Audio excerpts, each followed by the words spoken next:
오늘 같이 야곱의 축복이라는 제목을 가지고 창세기 49장을 함께 살펴보기를 원합니다. 1절, 2절, 28절입니다.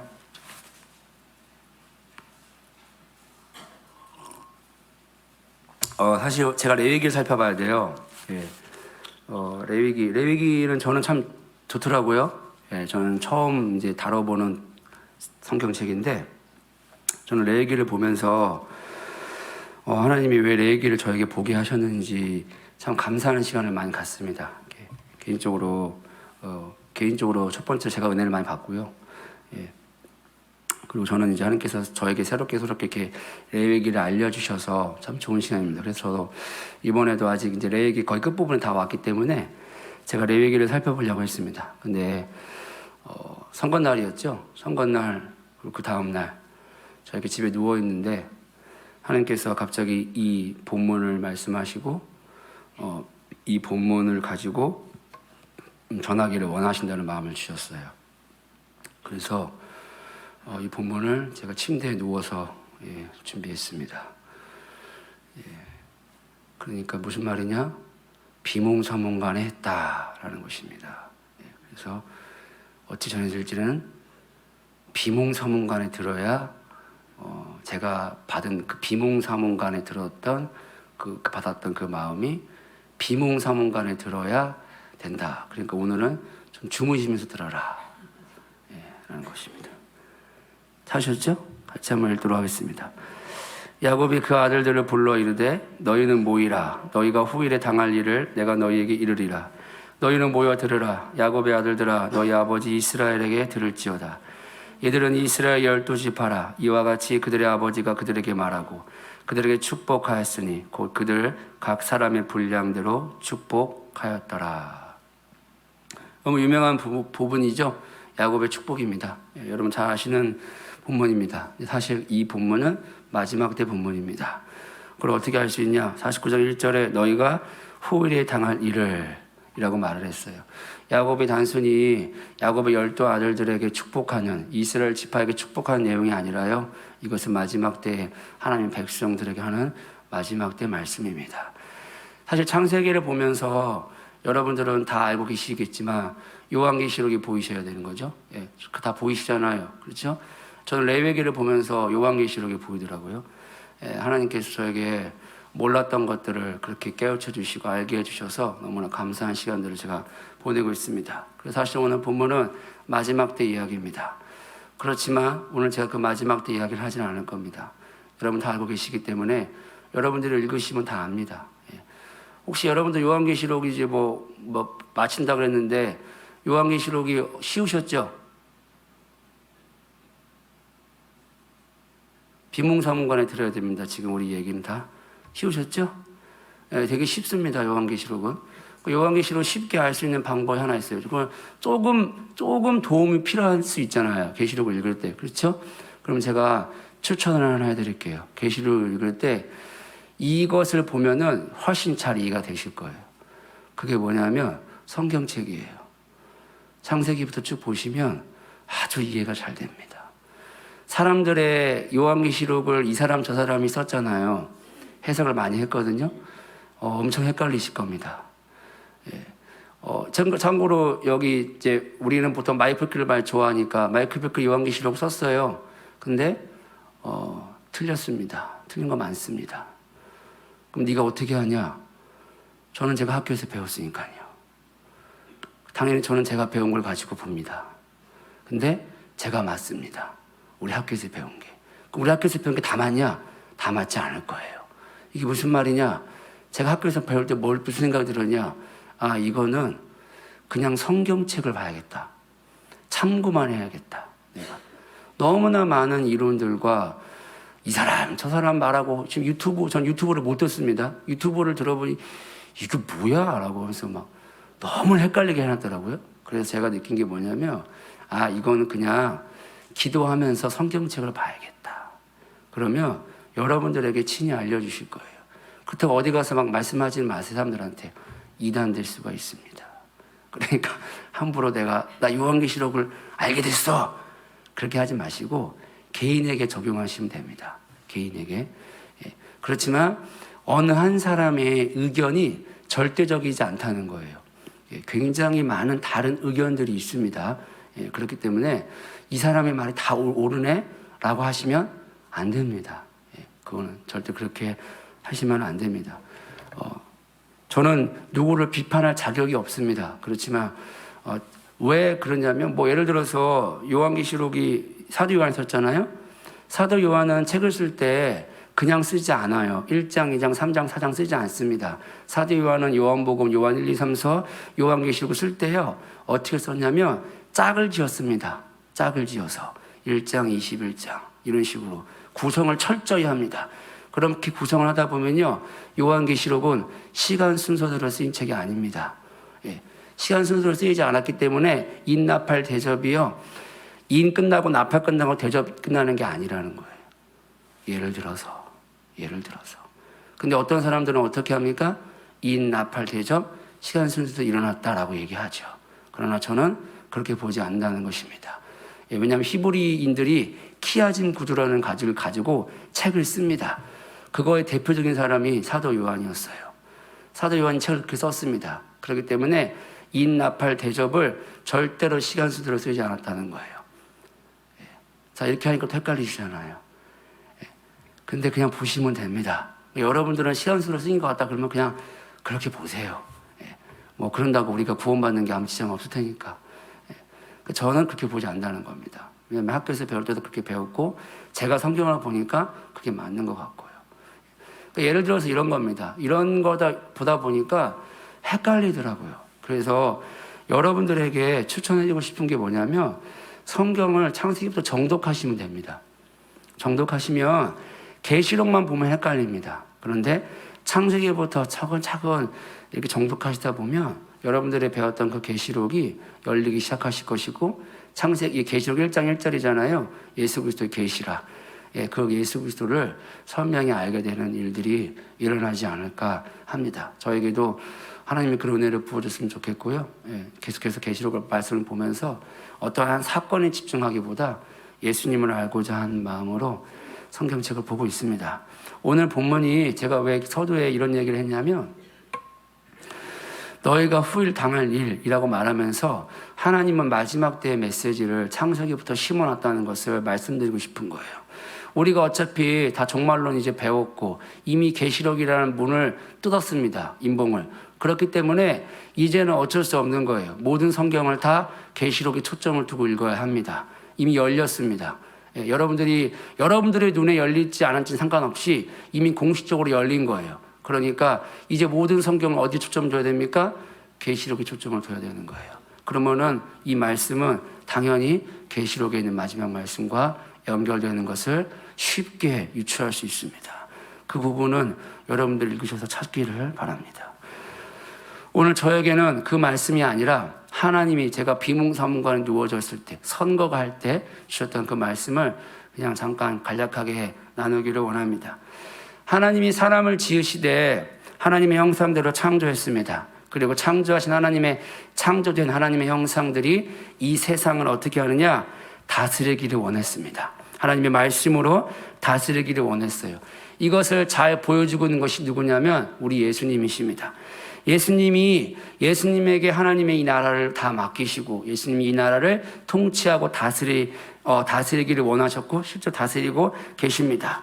그렇게 예수님께서는 아버지의 마음을 가지고 이 나라를 다스리고 계십니다. 이것을 하나님 나라의 제사장이라고 합니다. 하나님 나라의 제사장은 하나님 나라의 일을 대신하는 자예요. 하나님의 일을 맡은 자입니다. 하나님 나라를 다스리는 자입니다. 예수님께서 멜기세덱의 반차를 따라서 이 세상에 오셨습니다.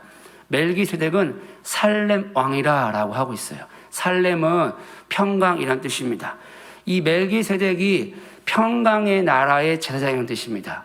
평강의 나라의 제사장의 반차를 따라서 예수님이 이 세상에 제사장 오셨으니까 예수님 또한 평강의 나라의 제사장이 되는 것입니다. 예수님이 하나님 나라를 다스리는 제사장인데 그 나라가 어떤 나라냐? 평강의 나라라는 거예요. 그러면 예수님이 다스리는 이곳은 무엇이 넘치냐면 샬롬이 넘치는 곳입니다. 평강이 넘치는 거예요. 그래서 예수님의 다스림의 핵심이 무엇입니까? 평강 샬롬입니다.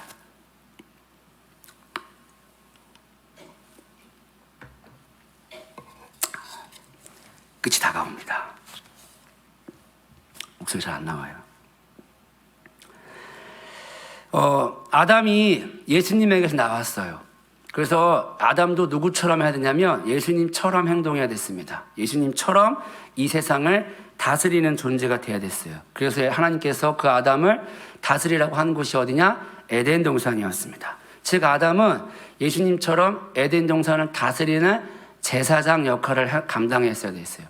그것이 에덴 동산에 여호와의 샬롬이 가득히 임하게 하는 것이 아담의 임무였습니다. 하나님이 이러한 아담에게 임무를 주시면서 뭘 만들었냐면 천지를 창조했어요. 하늘과 땅을 창조했습니다. 하늘은 보이지 않는 하나님의 세계를 말합니다. 하나님 나라를 말하는 거예요. 이 지는 보이는 하나님 나라를 말하는 것입니다. 보이지 않는 하나님 나라에서 이루어진 뜻, 그 여호와의 샬롬이 이 보이는 이 나라 가운데 임하도록 하는 것, 하늘과 땅을 하나로 있게 하는 것, 그것이 아담이 해야 할 임무였습니다. 그것이 제사장의 역할이었어요.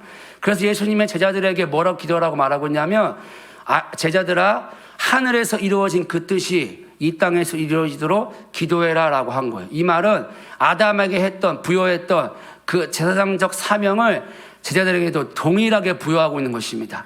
너희가 하나님 나라의 제사장이야. 너희를 통해서 하늘에서 이루어지고 있는 그 여호와의 샬롬이 이 땅에 임하게 돼야 돼. 너희가 그 역할을 감당해야 돼. 너희가 그러한 존재야 라고 말하고 있는 것이죠. 그런데 이 아담에게서 나온 하와가 미혹을 당합니다. 그래서 여호와의 샬롬을 잃어버렸습니다. 제사장직을 감당하지 못하는 거예요. 그 사명을 잃어버리게 됩니다. 그래서 에덴 동산에서 쫓겨나게 되었습니다. 에덴 동산 쫓겨난 다음에 이 하나님은 에덴 동산을 감춰버립니다. 숨겨버렸어요. 그런데 아담은 에덴 동산의 삶을 압니다. 그 여호와의 샬롬을 잘 알아요. 본인이 맛봤고 본인이 그 여호와의 샬롬이 임하도록 해야 할 자신이 태어난 존재 이유를 알고 있습니다. 그러니까 그 아담은 늘상 어디를 지금 바라보고 있냐면 에덴 동산을 바라볼 수밖에 없는 거예요. 내가 나온 곳, 내가 해야 할 일이 저건데 지금 쫓겨나서 그 여호와의 샬롬을 잃어버렸고 그 직무를 잃어버린 이 상태가 아담에게는 너무 힘든 일이었습니다.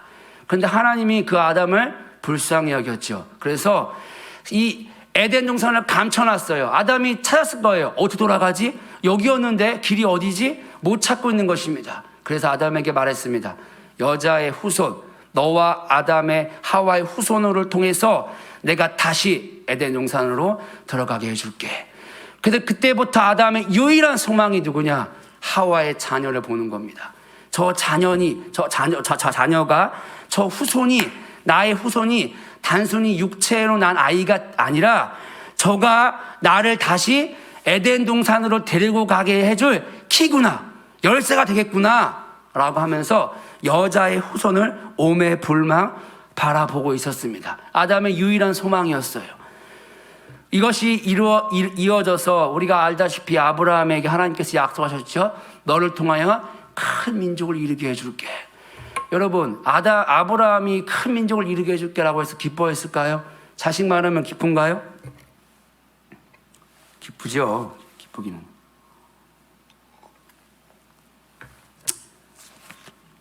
진짜 3명 계신데 기쁘셨어요? 그렇게 하면 안 되는데. 그렇죠? 예. 없다고 치고. 어떨 때는 그냥 파고 싶을 때도 많죠? 예, 후적에. 예. 4명인데 힘들어요. 예, 힘듭니다. 예, 솔직하게 말씀드리겠습니다. 힘듭니다. 그러나 기쁩니다. 그렇지만 여러분, 아브라함이 자녀가 많다고 해서 오예! 재산도 많이 늘어나고 자녀가 많이 늘어난다. 행복하다. 이런 게 아니라 아브라함은 대대로 뭘 들었어요? 자신에게 나온 여자의 후손이 우리를 어디로 데리고 간다? 맨 처음에 우리가 있었던 곳, 그 여호와의 샬롬이 임하는 곳, 에덴 동산으로 데려가게 해줄 거야. 그러니까 여자의 후손, 나의 후손이 많다는 거는 저 중에 많은 수가 나오니 누군가가 우리를 데려가게 해줄 거야 라는 그 기대감이 있는 겁니다. 그래서 그 말을 들었을 때 이 아브라함은 기뻤던 거예요. 약속대로 여자의 후손이신 예수 그리스도가 이 땅에 오셨습니다. 그래서 그 예수가 우리를 이제 그 다시 여호와의 샬롬이 임했던 그 에덴 동산으로 데리고 가십니다. 아담이 에덴 동산에서 미처 먹지 못했던 그 나무의 열매가 생명나무의 열매였어요. 그러나 이제 둘째 아담이신 살아있는 그 생명나무의 열매가 되시는 그리스도 예수가 직접 오신 겁니다. 그래서 우리는 이제 어떻게 하냐, 구약의 아담은 못 먹고 쫓겨났는데 신약의 아담들은 그 생명나무 열매를 먹게 된 겁니다. 그래서 예수님이 이 땅에 오셨을 때 내가 생명의 떡이야, 나를 먹으면 너희가 죽지 않아, 영원히 살 거야 라고 말씀한 겁니다. 이 말씀을 했을 때 유대인들은 딱 알아들은 거예요. 우와, 저가 그토록 우리가 먹고 싶어 했던, 그 아담이 먹고 싶어 했던, 못 먹었던 그 생명나무구나. 그래서 예수가 와가지고 내가 생명나무야, 나를 먹으면 너희가 영원히 살게 될 거야, 다시 너희들 가운데 여호와의 샬롬이 에덴 동산이 임하게 될 거야 라고 선언을 하고 있는 것입니다. 이것을 말로 하면 안 믿어요. 그래서 눈으로 보여주려고 어디 태어났냐, 말 구유 밥통에 태어난 겁니다. 일부러 태어난 거예요. 짐승의 밥통으로. 짐승이 누굽니까? 저와 여러분들입니다. 그리스도 예수의 그 생명이 떠난 존재, 그가 짐승인 거예요. 그 짐승의 먹이가 되기 위해서 일부러 내가 너희의 먹이가 되어서 너희를 살릴 거야, 영원히 다시 살게 할 거야 라고 하는 것들을 말로만 하면 안 믿으니까 직접 그 말 구유에 태어나셔서 입증하신 것입니다. 그렇게 구약의 아담 못 먹었는데 신약의 아담들은 그 생명나무를, 그 말구유의 그 먹이를 먹게 되었습니다. 그런데 이것이 우리가 먹은 것이 아니라 그리스도 예수가 십자가에 죽으시고 부활하시고 하늘에 오르셔서 성령을 보내서 우리 가운데 임하셨어요. 우리가 그 생명의 나무의 그 열매들을, 음식을 먹은 게 아니라 친히 예수가 먹힘을 당하게 된 것입니다. 우리 스스로 이것을 갖다가 먹은 게 아니에요. 그냥 어느 날 보니까, 눈 떠 보니까 생명나무를 먹게 된 존재가 돼버린 것입니다.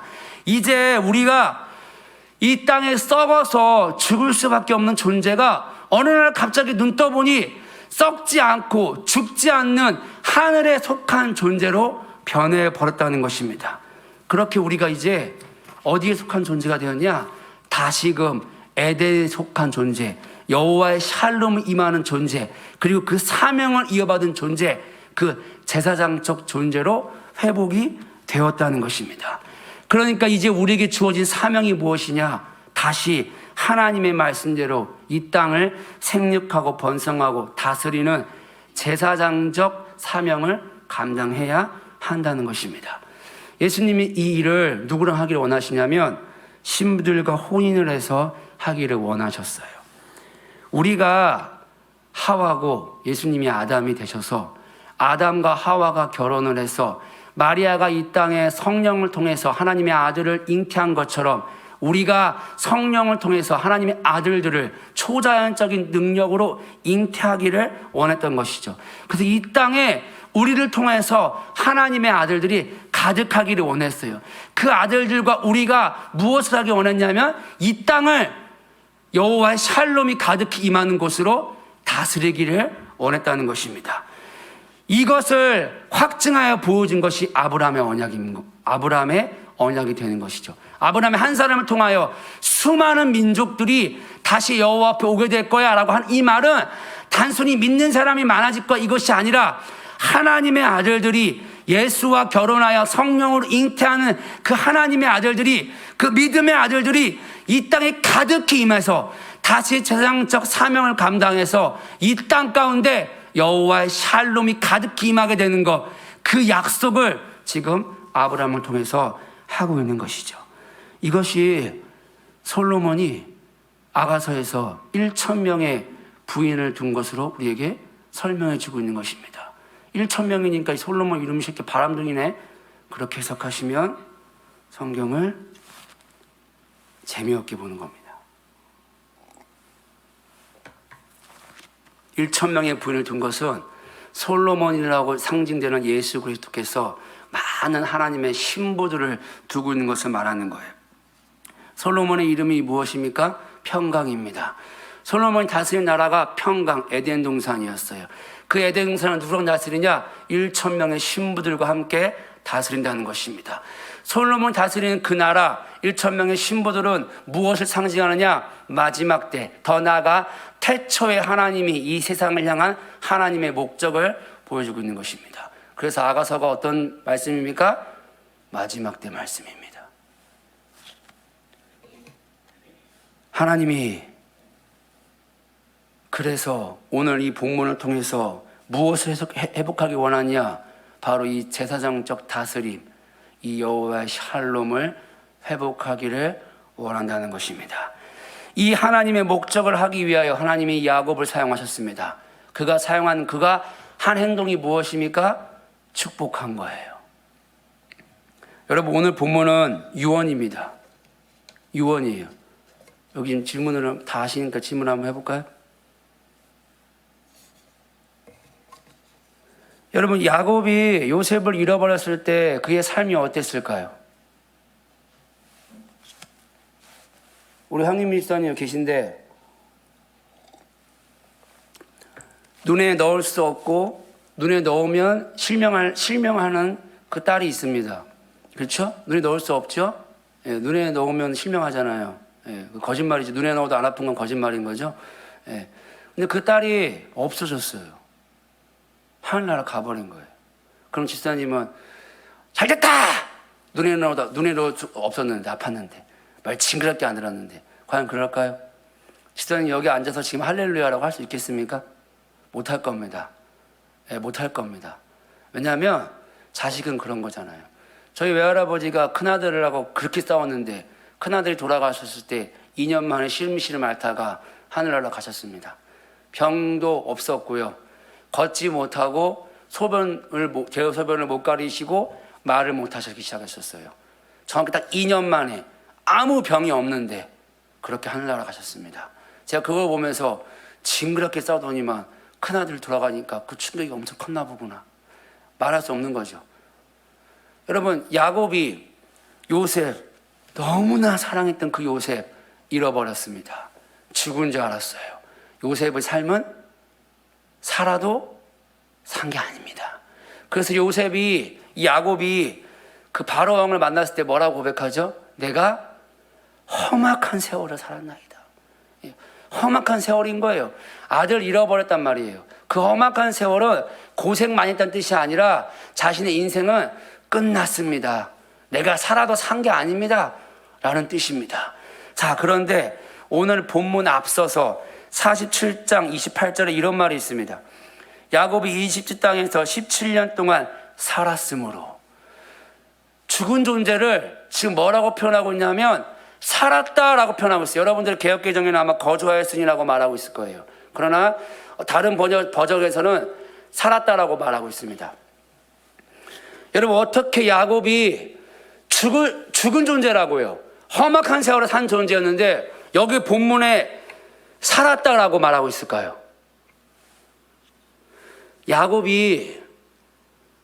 요셉이 야곱에게 뭘 보내냐면 수레를 보냅니다. 그 수레를 타고 야곱이 누구를 만납니까? 드디어 오매불망 기다렸던 죽은 줄 알았던 요셉을 만납니다. 여러분, 요셉 만나는 게 뭐 대단하다고 야곱을 찾았다고 말하고 있을까요?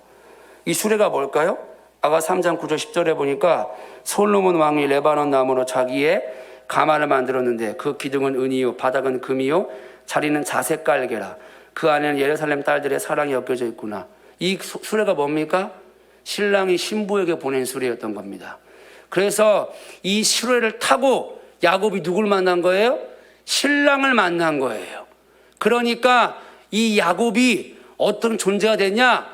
험악한 세월을 살았던 존재, 죽은 존재였는데 지금 신랑이 보낸 수레를 타고 가서 신랑을 만나니 살아있는 존재가 된 것입니다. 신랑을 만나고 난 이후부터 죽을 때까지의 삶이 17년입니다. 이 17년이 히브리어로 토브예요. 근데 이 토브가 무슨 말이냐? 창세기 1장에 하나님이 보시기에 좋았더라라는 뜻입니다. 그의 인생이 하나님 보시기에 좋았더라라고 인생으로 바뀌게 된 거, 그 17년의 삶이에요. 그냥 숫자 써놓은 게 아니라는 거예요. 야곱이 신랑 대신 예수님 만나니까 험악했던 그 인생이 살아있는 인생, 하나님 보시기에 좋은 인생으로 바뀌어버린 겁니다. 근데 이 토보는 단지 그 뜻만 있는 것이 아닙니다. 희생이라는 뜻이 있고 물고기라는 뜻이 있어요. 이게 무슨 말이냐? 야곱이 죽었던 자입니다. 험악한 인생 살았다고요. 난 죽었어요. 그냥 죽었는데 예수 그리스도의 그 십자가의 희생, 그 사랑을 만난 거예요. 그러자 죽었던 자가 부활을 합니다. 하나님이 그 부활한 야곱을 보고 뭐라고 말하냐? 하나님 보시기에 심히 좋았더라라고 선언 안에서 그치는 것이 아니라 내가 너를 통해서 물고기 많은 물고기가 뭐를 낳죠? 알을 낳죠. 많은 알을 낳게 할 거야. 내가 너를 통해서 다시 부흥을 일으킬 거야 라는 뜻입니다. 지금 여러분, 제가 지금 창세기 얘기하고 있죠? 이거는 마지막 때 얘기입니다. 하나님 마지막 때에 누구를 찾고 있습니까? 내 인생 끝났네. 내 인생 죽었네. 나 게임 오버야. 더 이상 안 돼. 내 모든 소망 다 잃어버렸어 라고 하는 그 사람 술에 보내서 태워서 신랑 만나게 될 겁니다. 그 신랑 만난 사람이 죽었다가 다시 부활해서 그 예수의 십자가의 사랑을, 그 희생을 경험한 사람이 하늘에서 울리는 소리를 듣게 될 거예요. 내가 보기에 네가 힘이 좋더라. 그 하나님의 음성을 들은 자를 통해서 하나님이 뭐 할 거냐? 이 땅에 부흥을 보낼 거라고 하고 있는 것입니다.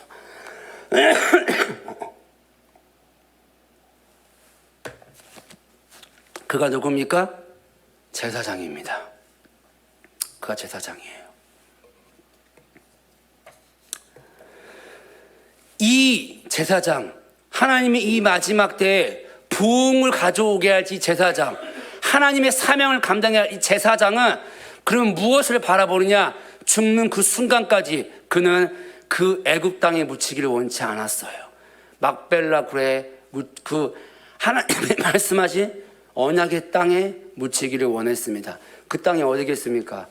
하나님이 맨 처음에 인간을 창조했던 에덴 동산, 여호와의 샬롬이 있던 곳, 우리 인간이 돌아가야 할 곳, 그 땅을 믿음으로 바라보고 나를 거기에 꼭 묻어라 라고 하고 있는 것입니다. 하나님이 부흥을 일으킬 제사장이 끝까지 어디를 바라봤냐? 하나님이 약속한 그 믿음을 바라본 거예요. 그 하나님의 목적을 바라본 겁니다. 히브리서는 그것을 한 성을 바라보았더라 라고 하고 있습니다. 이 한 성의 계시록이 어디입니까? 새 하늘과 새 땅, 새 예루살렘입니다. 참고로 새 예루살렘과 새 하늘과 새 땅과 천년왕국은 다른 겁니다. 그렇게 새 예루살렘에 그 성을 어떻게 했어요? 야곱이 평생을 어떻게 했습니까? 하나님 보시기에 좋았다고 선포하고 그 땅을 바라봤다고요. 일평생 17년 동안 하나님 만나고 그의 목적이, 그의 관심이 어디에 가 있는 겁니까? 더 이상 요셉에 가 있지 않았던 거예요. 그는 오로지 하나님의 목적에 가 있는 거예요.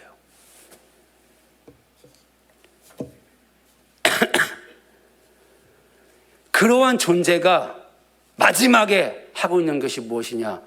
48장 49장 바로 축복입니다. 죄송합니다. 비몽사몽간에 들으십시오.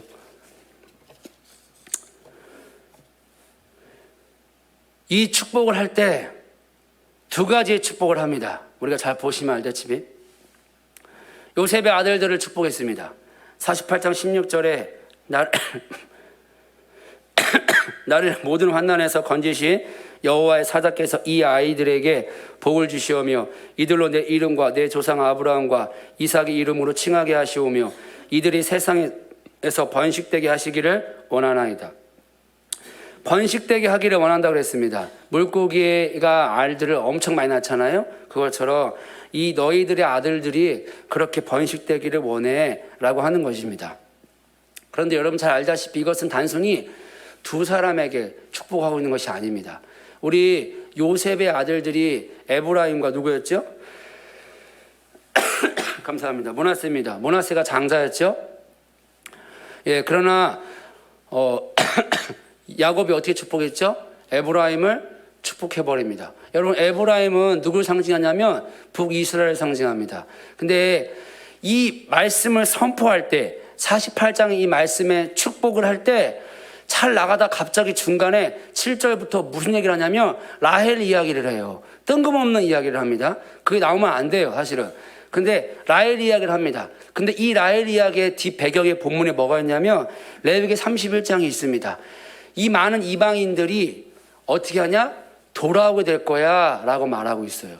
그런데 이 말을 사도 바울이 어떻게 해석하고 있냐면 로마서 11장에 모든 이방인의 충만한 수가 돌아오게 될 거야 라고 하고 있는 거예요. 그러니까 지금 야곱이 요셉의 두 아들, 특별히 에브라임을 축복하고 있는데 이거 단순히 에브라임이나 한 사람을 축복하고 있는 것이 아니라 누구를 축복하고 있냐면 하나님께 돌아올, 마지막 때 돌아올 이방인들을 축복하고 있는 거예요. 이방인들을. 그게 누굽니까? 저와 여러분들입니다. 지금 한 사람이 누구를 축복하고 있냐? 에브라임, 눈에 보이는 에브라임이 아니라 에브라임을 통하여서 하나님의 말씀에 성취될 그 열방에서 퍼져 있는 그 이방인들을 지금 축복하고 있는 거예요. 이 야곱의 축복 때문에 저와 여러분들이 지금 어떤 존재가 되었냐면 언약 백성이 된 겁니다. 언약 백성. 이 보이시죠? 그리고 두 번째는 12 아들들을 축복합니다. 야곱이 죽을 위기에 있잖아요. 우리 되게 유명한 장면이죠. 49장 이제 12 아들을 축복합니다. 근데 잘 알다시피 이게 축복인지 저주인지 헷갈리는 내용들이 나옵니다. 특별히 첫째, 둘째, 셋째는 아주 끔찍합니다. 끔찍해. 예, 끔찍해. 아니, 아무리 아버지가 자녀와의 관계가 틀어졌을지언정 마지막에 죽는데, 죽음을 앞둬두고 유언을 하는데 거기다가 너가 진짜 마음에 안 드니까 이 저주나 받아버려라, 이렇게 할 아버지가 어디 있습니까? 우리 집사님 큰아들과 작은아들 징그럽게 말 안 들어요. 근데 집사님 알고 보니까 300억 있어.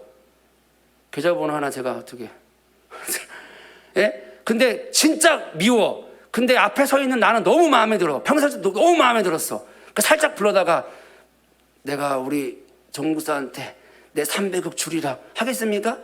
기대도 하지 않지만 절대 그럴 일 없습니다. 아무리 꼴보기 싫어도 때려 죽이고 싶어도 아들한테 다 300억 줄 거예요. 그리고 저한테 이혼을 하겠죠. 그 돈 탐내지 마시오. 예. 그런 거예요, 부모는. 그런데 지금 어떻게 하고 있습니까? 첫째, 둘째, 셋째한테 어떻게 하고 있어요? 저주하고 있어요.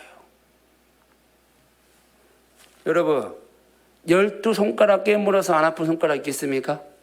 없습니다. 그 중에 첫째 아들입니다. 장자. 예. 우리 4명인데 제가 누구를 제일 사랑하게 될까요? 막내. 이번에 아주 제가 우리 집에서 잠복을 하면서 우리 막내랑 많이 친해졌습니다. 우리 막내가 나한테만 와요. 막 안고 있으면 막 앵기고 막 내 바지를 막 벗기려고 그러질 않나, 막 자기 안으라고. 그래서 제가 돌이켜보니까 제가 자가용이 된 것 같아요. 들고 저리 가. 그럼 제가 저리 가고, 저리 가. 그럼 저리 가고, 앉아. 그러면 앉고, 일어나라. 그럼 일어나고. 정확하게 새벽에 일어나가지고 내 발가락을 막 끄집어내면서 자기 안으라고. 예, 그런데도 제가 피곤한데도 그 아픈데도 이 아들을 안았습니다. 이쁘더라고요. 아무리 내가 막내를 이뻐해도 제 마음속에는 누가 1등일까요? 시온이죠. 맞잖아요. 우리 저옥준 집사님. 딸이 그렇게 셋이나 낳았어도 딸은 출가 외인, 청우가 제일이더라. 당연한 거 아닙니까? 우리 저 김영민 집사님도 마찬가지 아니에요? 네. 당연히 아들이 첫째예요. 우리 김영민 집사님도 셋이 있지만 그 중에 제일은 사랑은 3번이지만 마음속에 제일 큰 애증과 이 짠함은 1번입니다. 희한해요. 장남은 그런 겁니다. 예. 장남 아니잖아요. 장남이죠. 복 많이 받았습니다. 장남입니다. 어쩔 수 없습니다. 르우벤 장남입니다. 이 모든 축복을 다 가져야 할 존재, 이 고대 근동에서 아버지의 유업을 다 가져야 할 존재, 그 상징이 2배였어요. 근데 이 존재가 어떻게 했습니까? 죄를 지었네요. 어쩔 수 없습니다. 온갖 저주를 다 쏟아붓습니다. 다 충격받은 겁니다. 뭐지? 큰형인데. 그럼 르우벤은 진짜 못된 놈입니까? 죄 지었죠. 하지만 르우벤은 진짜 못된 놈이냐? 우리 한번 잘 생각해 봐야 됩니다.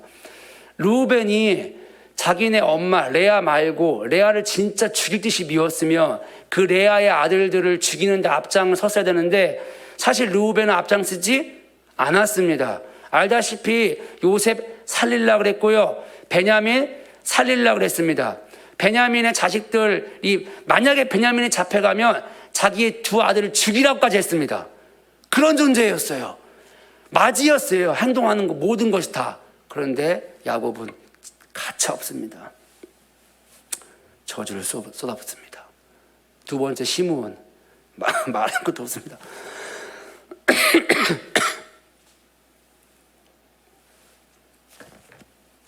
레위, 말할 것도 없습니다. 1, 2, 3가 다 저주받았습니다. 자, 유다, 내가 잘한 것도 없고 중간에 도망치고 며느리 임신시키고, 야, 이건 나는 글렀다, 포기하고 있는데 상황이 반전되기 시작합니다. 유다부터는 저주를 안 해요. 축복을 하기 시작합니다. 그러고 남은 자녀들에게는 다 축복을 합니다. 자, 그러면 이제 9대 3 정도가 돼가지고 이 9명은 오예, 나는 축복, 형들은 저주. 속으로는 그랬을지 모르겠지만 겉으로는 그런 티가 안 납니다. 서로가 이것 때문에 시기하고 질투하고 미워하는 모습이 전혀 안 보여요. 서로 위로하는 모습도 보이지 않습니다. 갈등의 요소가 나오지 않고 있다는 거예요. 자, 그러면 어떻게 이렇게 될 수 있을까? 이들은 지금 야곱의 입에서 나온 이 말을 하나님의 뜻으로 알아들은 거예요. 그러니까 자신들이 어떠한지 불평하는 것이 아니라 그것을 하나님의 뜻으로 받아들였습니다. 더 놀라운 말은 49장 28절에 오늘 본문이었죠. 각 사람의 분량대로 축복하였더라 라고 하고 있는 거예요.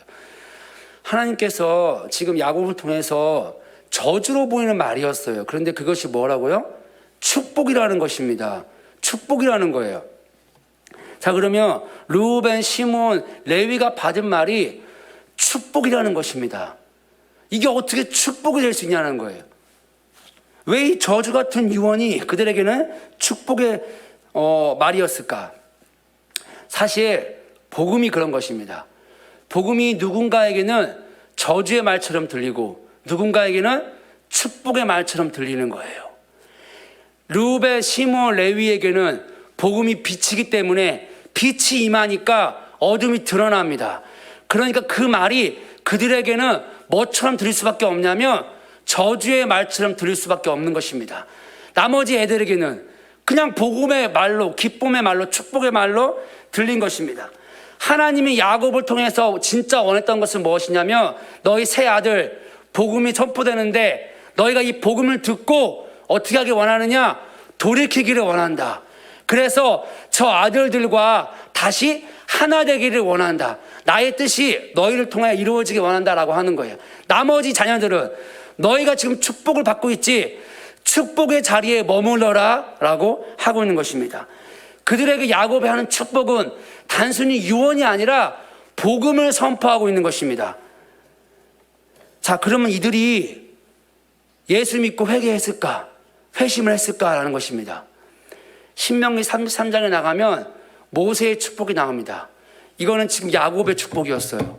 시간이 흘러서 모세가 가나안 땅을 입성에 앞에 두고 각 지파를 축복을 합니다. 자, 그때 근데 이 르우벤에게 뭐라고 말하고 있냐면 죽지 않고 살아서 그 수가 번성하기를 바란다. 여러분, 그러면 지금 너는 탁월하지만 끝났어. 너는 끝났어 라고 이미 야곱이 선포해버렸는데 저주를. 근데 지금 여기 와서는 모세가 뭐라고 하고 있냐면 죽지 않고 살아서 수가 번성하기를 원해. 이 말은 아담에게 했던 언약이 그대로 이루어지기 원해라고 하는 말입니다. 자, 그러면 이 르우벨이 지금 어떻게 했다는 걸 알 수 있습니까? 누굴 믿었다는 거예요? 예수 믿고 회심했다는 거예요. 과정은 안 나와요. 회심한 거예요. 자, 시므온 지파는 사라집니다. 단지파가 없어진 게 아니에요. 시므온 지파가 없어집니다.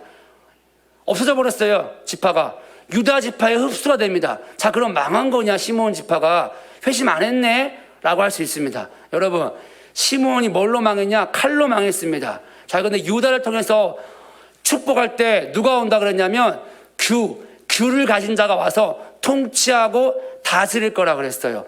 만왕의 왕이 와서 말씀의 검을 가지고 통치하고 다스린다는 것입니다. 칼로 망한 자가 어디에 흡수된 거예요? 칼로 이 세상을 다스리는 존재에 흡수돼 버린 거예요. 거기에. 그러면 이러한 관점에서 봤다면 이 시므온 지파는 멸망한 것처럼 보이지만 사실 멸망한 게 아니라는 겁니다. 누구와 함께 다스리는 거예요? 유다 지파와 함께 온 세상을 말씀의 검으로 다스리는 존재로 변했다는 거예요. 뭘 믿은 겁니까? 예수 믿은 거예요. 레위 지파는 제일 형제에 있습니다. 이거는 나옵니다. 성경에. 레위 지파가 알다시피 비느하스가 그 음란한 것들을 창을 찔러 죽이죠. 예, 그리고 누가 우리 편에 여호와편 살 것이냐 하니까 레위 지파가 나갑니다. 그래서 다 죽입니다. 그들이 하나님의 편에 섭니다. 그 일이 일어나니까 신명기 33장에 이런 축복이 그들에게 열거가 됩니다. 말씀이 회복이 되고 예배가 회복이 되고 부가 회복이 되고 그들의 기도를 들으시고 너희들이 대적으로 너희를 보호할 거야. 놀라운 축복이 레위 지파에게 부어지는 것을 우리가 볼 수 있습니다.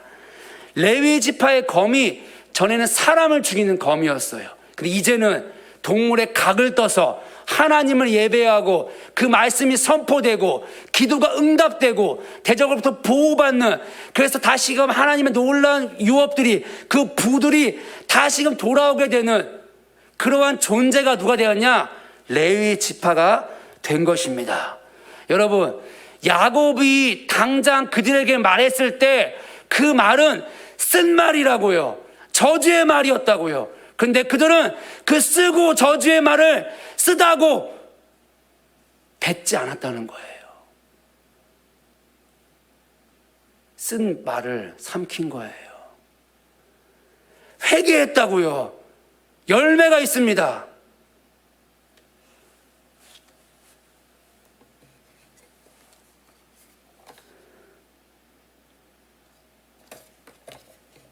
마지막 때에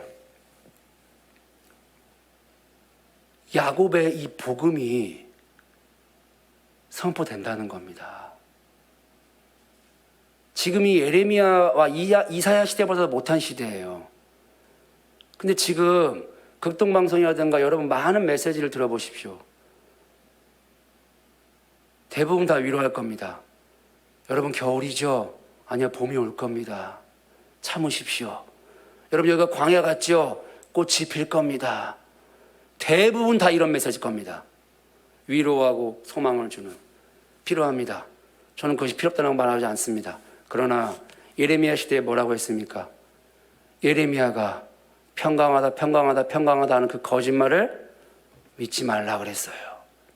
마지막 때에 하나님의 백성들이 여호와 샬롬을 잃어버린 채, 제사장적 사명을 잃어버린 채 살아가고 있는데, 그들을 수술해야 될 야곱들이, 그 칼을 집어내야 될 야곱들이 인기를 생각하고 나의 위치를 생각해서 사람의 인권을 생각해서 좋은 말만 한다면, 부드러운 말만 한다면 암은 낫지 않아요.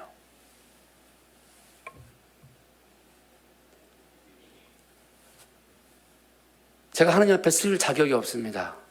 그냥 저는 하기 싫다고 말했고 안 할 거라 말했고, 저는 사람들처럼 좋은 말 하고 싶고 위로해주는 말 해주고 싶고 잘한다 격려해주는 말 하고 싶지, 나는 그렇게 칼로 수술하고 싶지 않습니다. 다른 사람 세우십시오. 기도하겠습니다. 전 지금도 기도합니다. 그래서. 근데요, 마지막 때는 칼을 가진 자가 올 겁니다. 누군가에겐 그것이 너무 아파요. 저주처럼 들립니다. 나를 정죄하는 것처럼 들립니다. 하지마, 수술하지마, 아파. 근데 째려고 하는 사람이 있을 거예요.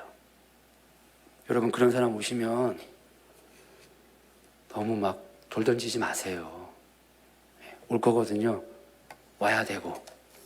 마지막 때 메신저니까요. 그게 신부들이에요. 그게 계시록에 나오는, 제가 누구라고 말 안 하겠지만 그 써 있습니다. 계시록에. 그 사람들이 열방에 복음을 전할 거라고요. 그게 하나님의 말씀이 땅끝까지 이르면 예수님 다시 오신다는 말이 거기에 성취되는 거예요. 이 메시지가 선포될 거라고요. 여러분들이 이미 경험했어요. 한번 십자가 복음을 경험했잖아요. 못 견뎠다면서요. 저는 참고로 처음 십자가 복음을 들었을 때 이것이 왜 칼이야? 왜냐? 저는 처음부터 그걸 들었잖아요. 처음부터 들었거든요. 처음부터.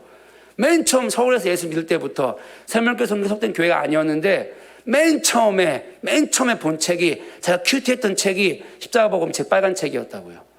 너무 예수님은 알고 싶고 집에 그 책이 하나 있고, 이거 뭐야? 가져다가 매일 아침마다 묵상하는데 이거 너무 좋은 거예요. 예. 왜 이게 힘든지 몰랐어요. 그리고 제가 여기 자리에 없지만 제가 실명을 보람 쌤한테 물어봤어요. 이보람 자매한테. 왜 힘들어? 그러니까 청년한테. 자기는 그렇게 살아왔다는 거예요. 그래 너무 힘들었다는 거예요. 그 이해가 안 돼요, 저는. 왜냐하면 저는 처음부터 그걸 들었기 때문에. 그러면 한 세대가 또 흘렀습니다. 그럼 지금은 어떤 세대일까요? 플러스 알파가 올 겁니다. 플러스 알파가 옵니다. 반드시 옵니다. 왜냐? 그 십자가 복음을 선포하고 시간이 흘렀을 때 이런 열매가 나왔어요 라고 한 책이 나왔습니다. 십자가 복음 유업이라는 책입니다. 빨간 책. 그 책을 들이대고 있어요. 저자가. 십자가 복음을 따라왔으면 이런 열매가 있습니다. 그러니 이제는 정말 내가 말로 따라왔습니다 라고 말 못한다는 거예요. 자, 그러면 마지막 때는 거기에 플러스 알파 마지막 때 메시지 다시 선포돼 나간다는 거예요. 야곱의 이 축복이 나간다는 겁니다. 자, 그러면 누군가에게 이게 축복의 소리 들릴 거예요. 근데 누군가에게는 르우벤, 시몬, 레위처럼 쓰다고요. 내 가슴을 쪼개는 것 같다고요. 여러분, 첫째, 둘째, 셋째가 동생들 앞에서 어떻게 했습니까? 다 같이 들었는데 얼마나 망신스럽게 했습니까? 수치스럽고. 들었어요, 다. 근데 그들은 어떻게 했어요? 복음을 받아들였습니다. 그리고 하나님의 놀라운 유업을 다시 이어받는 첫째, 둘째, 셋째가 됐습니다. 이 마지막 때 부흥의 중심에 누가 있냐? 요셉과 유다가 있다는 것입니다. 요셉은 이방인을 상징하고 유다는 유대인을 상징합니다. 이방인과 유대인이 하나가 된 한 세 사람, 그 사람이 그 사람을 통하여 그 사람의 축복, 복음을 통하여 다시금 이 땅 가운데 하나님이 거하실 처소, 여호와의 샬롬이 가득 임하는 곳이 된다는 것입니다. 마지막 때 누구를 세우냐? 지금 이 한 세 사람을 세우고 있다는 것입니다. 이것이 야곱의 축복입니다. 이 제사장을 세운다는 거예요. 복음을 선포할 수 있는. 자, 그러면 하나님이 왜 나에게 3월 9일 날 이 말씀을 하셨을까? 여러분, 대한민국을 세운 하나님의 목적이 있습니다. 이 나라가 어떻게 세웠습니까? 1945년도 8월 15일 날 광복을 했습니다. 근데 이 나라는 그 광복 전에 일제시대에 있었고 일제시대 전에 조선이란 나라였습니다. 조선과 일제시대를 거치면서 이 나라가 갑자기 광복이 된 거예요. 그런데 이 나라 가운데 무엇이 없냐면 자유, 이게 무슨 말인지 모릅니다. 이게 무슨 말인지 몰라요. 그런데 한 사람이 일어납니다. 한 사람이 느닷없이 한성 감옥에서 예수를 믿게 됩니다. 그리고 그가 45년도에 한국에 들어오면서 이런 말을 했습니다. 나 한 사람은 오든지 가든지 죽든지 살든지 일평생 지켜오는 한 가지 목적으로 끝까지 갈 것이다. 이들을 받아들이지 않았죠. 이러한 메시지를 뉴욕에서 던지고 한국에 들어옵니다. 이 사람의 목적은 무엇이냐? 기독교적 가치관을 가진 나라를 세우는 겁니다. 이 말은 자유를 누릴 수 있는 나라를 세우겠다라고 하는 거예요. 그러한 신념을 가지고 이 땅에 들어왔습니다. 그리고 그가 1946년 3.1절에도 이런 기념 행사할 때도 이런 말을 합니다. 하나님의 인도하에 이 땅이 영원히 자유 독립의 위대한 민족으로서 정의와 평화의 복을 누리도록 노력하자라고 연설을 합니다. 하나님의 뜻 안에서 자유와 평강을 누린 나라가 되자. 너무나 당연한 말인 것 같지만 당시 이 나라가 어떠한 나라가 되기를 원하느냐 설문조사를 했어요. 70에서 80%가 어떠한 나라가 되기를 원하냐고 나왔냐면 사회주의가 되기를 원합니다라고 했습니다. 46년도에 이 나라가. 그리고 자유민주주의 나라는 10%가 안 됐습니다. 찾아보세요, 인터넷에. 실제 통계입니다. 그럼 왜 그랬을까? 당연한 거라니까요. 일제시대, 조선시대를 거치면서 자유가 뭔지 모른다고요. 그러니까 당연히 사회주의가 좋은 거예요. 평상시 일제시대, 조선시대를 거치면서 누구를 싫어했습니까? 다 가난한데 저 지주들, 우리 이 피고름을 빨아먹는 존재들, 대대로 분노가 있는 거예요. 그러니까 어떻게 합니까? 때려 죽이자. 평등이 된대, 사회주의는. 그러니까 대다수가 평등을 원했던 것입니다. 자, 이 대통령이, 향후 대통령 될 사람이 이거를 간파했어요. 은혜를 받았어요. 하나님이 이 나라를 세운 목적이 이게 아닌 거예요. 이 나라는 자유라는 이 기치 아래 이 땅에서 존재한 이후에 경험해보지 못한 그 자유라는 기치 하에 하나님을 마음껏 예배하고 하나님을 증거하는 나라구나. 그러한 나라가 되었지만 이 나라에 전에 없던 부와 명예가 들어오겠구나 라고 하는 것을 본 겁니다. 그러니까 46년도에 6월 달에 정음에서 이렇게 발언을 해버립니다. 남한에서만이라도 자유민주주의 정부를 수립하자. 여러분, 이 한마디가 역사책에 어떻게 기록된지 아세요? 이 한마디 때문에 남북이 분단됐고, 이 한마디 때문에 우리가 저렇게 통일을 못 이뤘다라고 하고 이렇게 말한 대통령을 거의 죽일 놈, 원수로 만들어 놨습니다. 근데 이렇게 말할 수밖에 없는 거예요. 당시 김구와 김규식이 끝까지 북한에 넘어갔죠.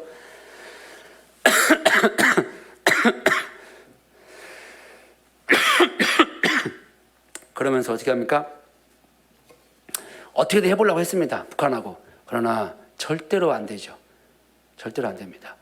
드디어 1948년 5월 달 이 땅의 최초의 재헌 국회가 설립이 됩니다. 거기서 그 유명한 이 대통령이 어떻게 합니까?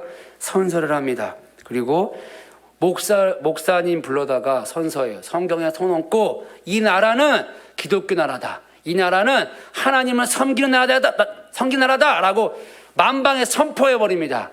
그 당시 5%도 안 되는 인구였는데 당시 그 국회의원은 43.7%였답니다. 즉 5%밖에 안 되는데 그 소수가 그 안에 국회의원으로 되어 있던 겁니다. 하나님이 무엇을 하기 위해서 그랬을까요? 이 사건이 터지기 전에, 이 48년 5월달 이 사건을 일으키기 전에, 재헌 국회가 되기 전에 이거를 방해하기 위해서 제주도에서 4.3 사건이 일어납니다. 여러분, 당시가 어땠다고요? 많은 사람들이 사회주의를 원했다고요. 당연히 자유민주주의 이런 거 몰라요. 저런 거 모른다고요. 그런데 자유민주주의 하겠대. 그러니까 반란을 일으키는 거예요. 누가? 공산당들이죠. 제주도에서. 말이 안 통합니다. 쪽수가 안 돼요. 그러니까 당시 어쩔 수 없이 사회적 배경을 한해서 무력을 동원할 수밖에 없었던 것입니다. 그렇게 하지 않으면 이 나라에 하나님이 원하시는 그 가치관을 갖고 있는 그 나라, 하나님을 예배하는 그 나라, 하나님의 그 목적, 그걸 이룰 수 있는 나라가 되지 못하니까. 이런 배경 없이 단순히 제주도 4.3 사건을 민간인을 죽였네라고 하면은 우리가 마음이 아프죠. 예. 여러분, 이러한 사건에 따라서 대한민국이 수립이 됐고, 이 1948년도 8월 15일 날 드디어 자유민주주의라는 기치 안에 대한민국이 건립이 되었습니다. 이때 이 해에 어느 나라가 세워진지 아십니까? 이스라엘이 독립했습니다. 여러분, 이 모든 것들이 우연일까요? 하나님께서 왜 이 나라를 세우셨을까요? 하나님이 이 나라를 세우신 이유는 그 제가 비몽사몽간에 있을 때 딱 주셨던 이 이유는 바로 이 창조의 목적, 하나님을 섬기는 제사장적 사명을 감당하기 위해 이 나라를 택하신 겁니다. 작고 힘없고 가난하고 배고프고 내세울 거 없는 나라. 그러니까 이 나라는 오직 나 그리스도 예수만을 증거할 수밖에 없고 그리스도 예수가 했다고 말할 수밖에 없기에 이 나라를 택한 겁니다. 근데 지금 어떻습니까? 이러한 이 나라가 세워진 목적을 모르니 기독교인이라는 사람들끼리 1번과 2번으로 나뉘어져서 서로 어떻게 했나요? 이 기간 안에 살인을 했죠. 말로 비판하고 판단하고 저주하고. 제가 우스갯소리로 그랬어요. 저기 광주 어디 가가지고 공산당이 싫어요 한번 해볼까 내가. 하기를 축복합니다. 예, 해야죠. 여러분, 저 전화했습니다. 우리 엄마한테. 제가 누굴 찍었는지 말하고 싶지 않아요. 근데 우리 엄마랑 달라요. 왜 전화했겠어요? 그 아픈 몸을 이끌고 약 올리려고. 쌤통이다.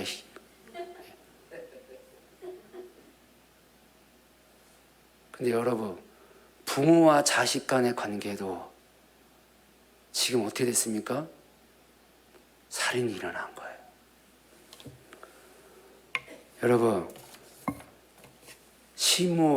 루벤, 시몬, 레위 칼로 망했습니다. 이러한 자들이 나머지 형제들과 그 수치를 앞에서도 하나 될 수 있는, 그래서 이들이 하나가 되어서 하나님의 목적을 이룰 수 있는 유일한 방법이 무엇이냐? 바로 야곱의 축복, 복음이 선포된 겁니다. 오늘 이 시간 이후에 대한민국의 기독교인들에게 필요한 소리가 무엇이겠습니까? 1번이 됐으니 1번이 안 됐죠? 2번이 됐으니 오예! 이제 드디어 살만 나겠다 라고 말을 하면 1번 기독교인이 어떻게 하겠습니까? 1번 기독교인은 내가 니네들을 어떻게 하든 간에 5년 동안 내 괴롭힐 거다 라고 한다면 이 나라는 어떻게 되겠습니까? 이제 1번과 2번이 다시 기독교란 이름으로 하나가 돼야 되는데 우리 서로 하나 됩시다. 우리 서로 사랑합시다 라고 말한다고 되겠습니까? 될 수 없는 거예요. 내가 친부모하고도 이 일로 말미암아 하나가 될 수 없는데